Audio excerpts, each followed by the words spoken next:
Restoration, restoration, restoration, restoration, restoration, restoration. Not by might, nor by power, but by my Spirit, says the Lord. Restoration, restoration for the nation.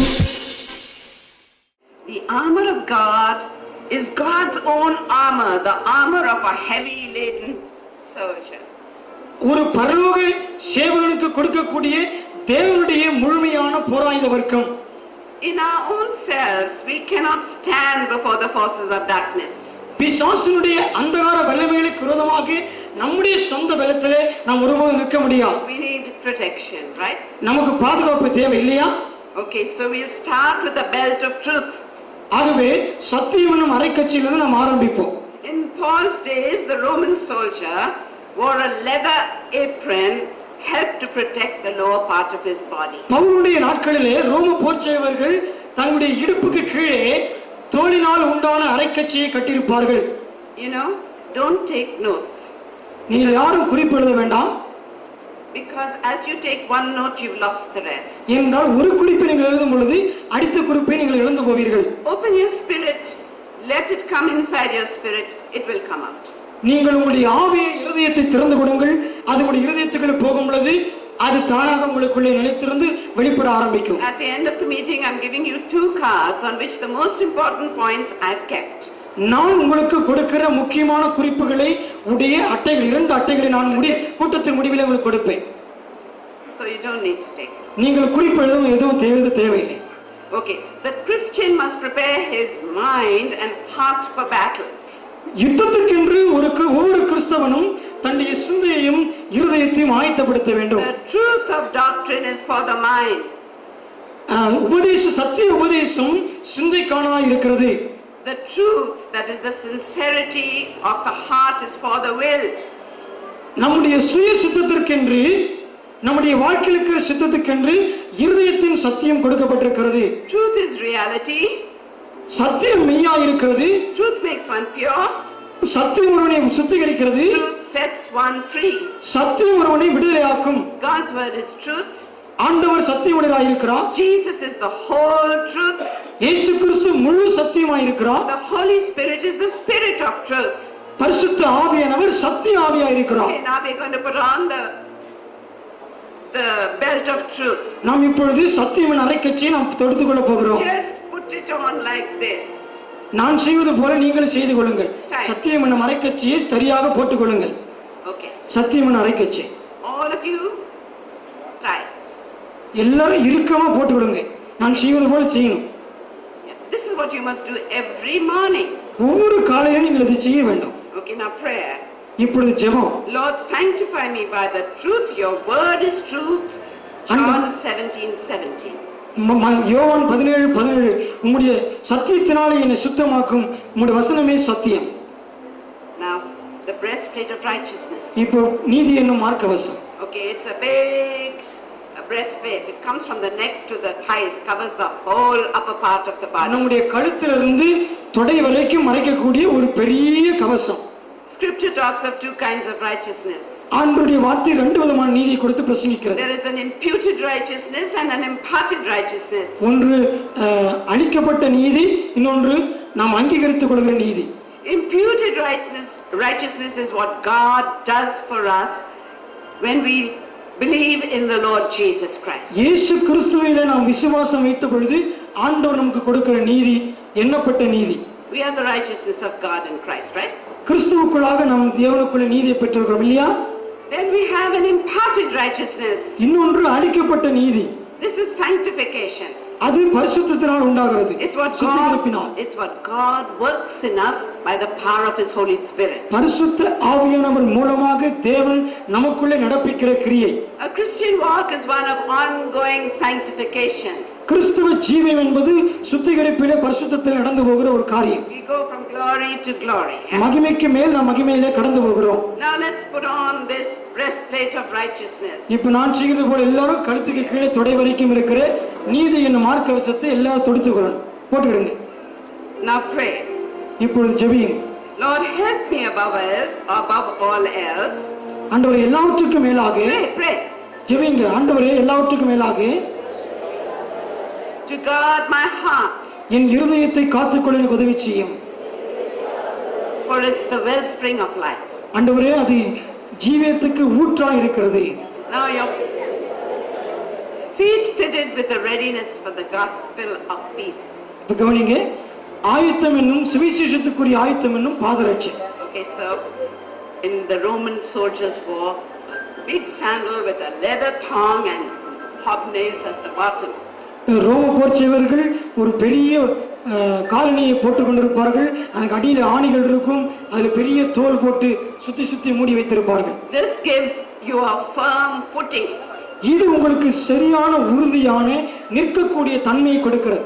We stand firmly on the rock, that is Christ. கிறிஸ்துவாகிய கன்மலையின் மீது நாம் உறுதியாக நிற்கிறோம். We stand firmly on the gospel of His grace. கிருபையின் சுவிசேஷத்தின் மீது நாம் உறுதியாக நிற்கிறோம். We must be prepared to wear the gospel shoe. ஆகவே நமக்கு சுவிசேஷம் என்னும் பாதரட்சை நமக்கு தேவை. அதை நாம் தொடுத்துக் கொள்ள வேண்டும். Deny ourselves, நம்மை நாமே வெறுத்து pick up our cross, நம்முடைய சிலுவை எடுத்து and follow Him. அவரை பின்பற்ற வேண்டும். We have no way to bypass the cross. சிலுவையை இல்லாமல் தவிர்த்துவிட்டு நாம் கிறிஸ்தவ ஜீவன் செய்யவே முடியாது. Every disciple of the Lord Jesus Christ must pick up his cross. இயேசு கிறிஸ்துவினுடைய ஒவ்வொரு மெய்யான சீஷனும் தன்னுடைய சிலுவையை அவன் சுமந்து போக வேண்டும். Not the cross of Christ, but our own cross. இயேசு கிறிஸ்துவினுடைய சிலுவை அல்ல, நம்முடைய சொந்த சிலுவையை நாம் ஒருவர் சுமக்க வேண்டும். And what is the cross? It's not our troubles and our trials.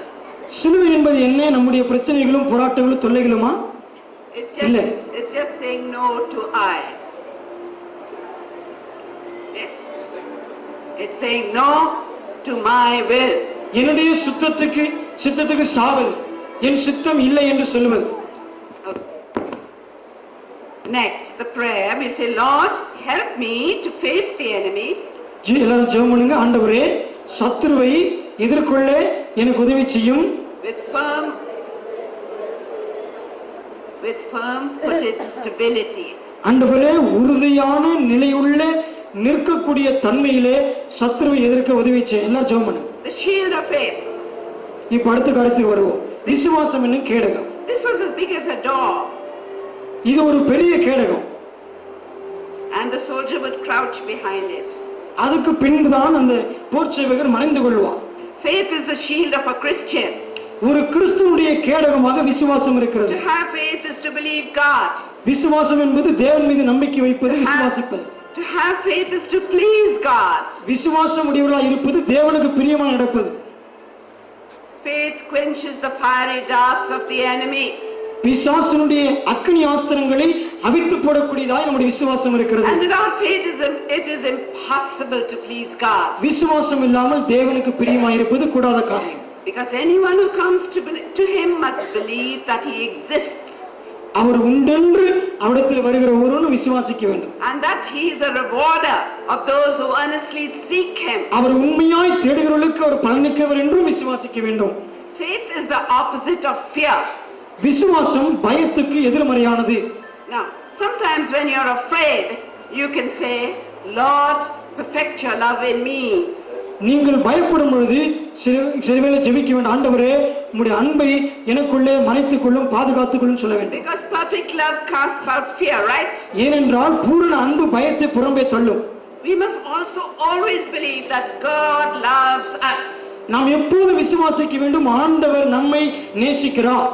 Whether we sin or we don't sin, God loves us. நாம் பாவம் செய்கிறோமோ பாவம் செய்யவில்லையோ தேவன் நம்மை நேசிக்கிறார். Of course we must repent, but God loves us. ஆனால் நாம் மனம் திரும்ப வேண்டும். அதே வேளையிலே கர்த்தர் நம்மை நேசிக்கிறார். God is love. தேவன் அன்பாகவே இருக்கிறார்.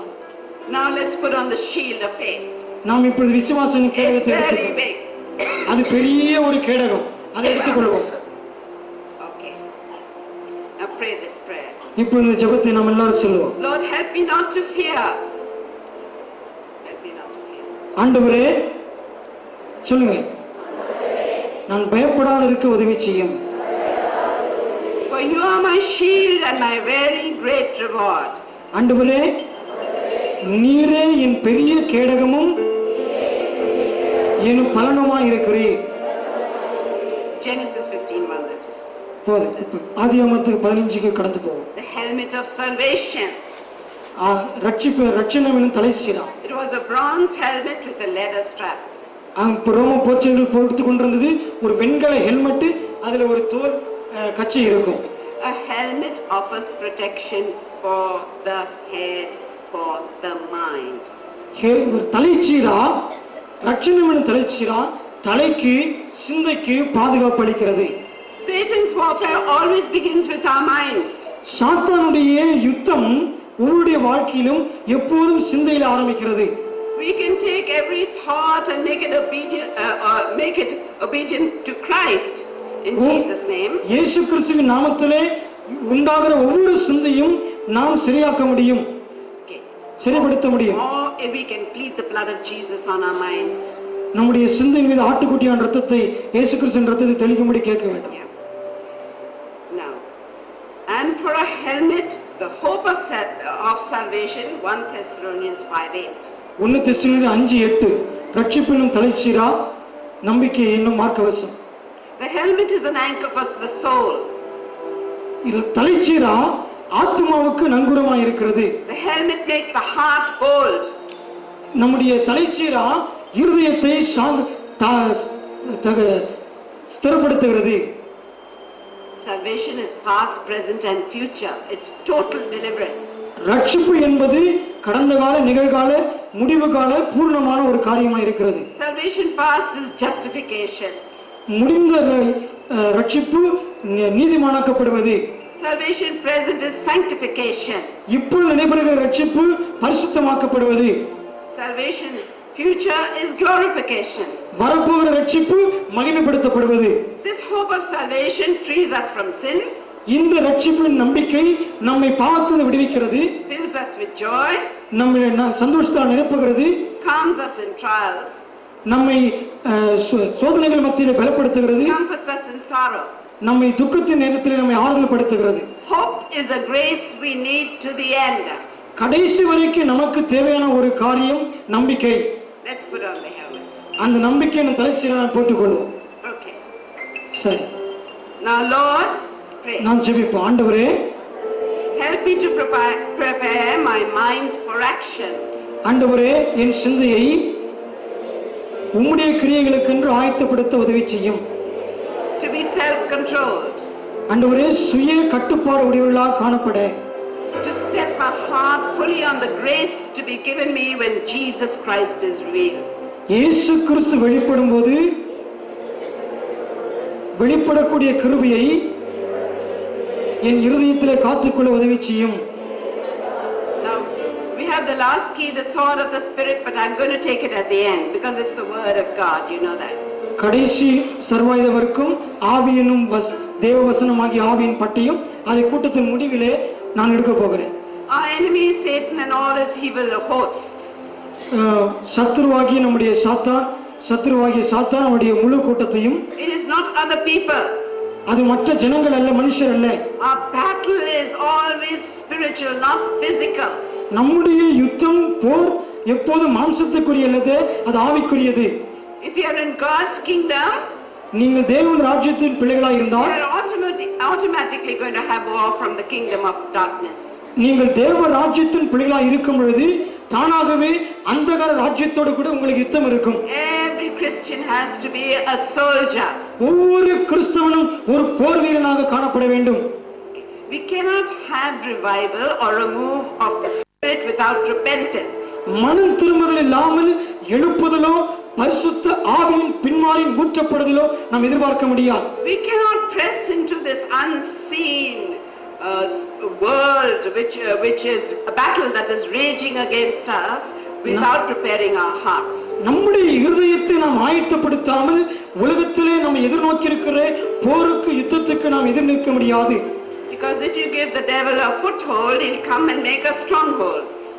பிசாசுக்கு ஒரு சின்ன இடம் கொடுத்து, கால் வைக்க இடம் கொடுத்தா அவன் பெரிய ஒரு ஸ்தலத்தை எடுத்துக்கொள்வான் உங்களுடைய வாழ்க்கையில. Hosea 12b, break up your unplowed ground, for it's time to seek the Lord until he comes and showers righteousness on you.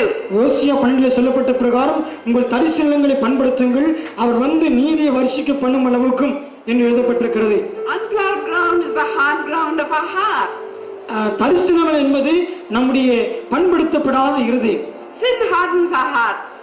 நம்முடைய இருதயத்தை பாவம் கடினப்படுத்துகிறது. Ephesians 4:18, they are darkened in their understanding and separated from the life of God. எபேசியர் 4:18 வாசிக்கிறோம், தங்கள் சிந்தையிலே அந்தகாரப்பட்டு தேவனுடைய ஜீவனுக்கு அந்நியராக Because எழுதப்பட்டிருக்கிறது. of the ignorance that is in them due to the hardening of their hearts. தங்கள் இருதய கடினத்து நிமித்தமாய் உண்டான அறியாமையினாலே என்று சொல்லி எழுதப்பட்டிருக்கிறது. To break up the fallow ground of our hearts, நம்முடைய இருதயமாக தரிசனத்தை உடைத்து பண்படுத்துவதற்கு we must look into the mirror of the word. தேவனுடைய வசனமாகிய கண்ணாடியை நாம் உற்று நோக்க வேண்டும். The revival consists of two parts. எழுப்புதல் 2 பகுதிகளை உடையது.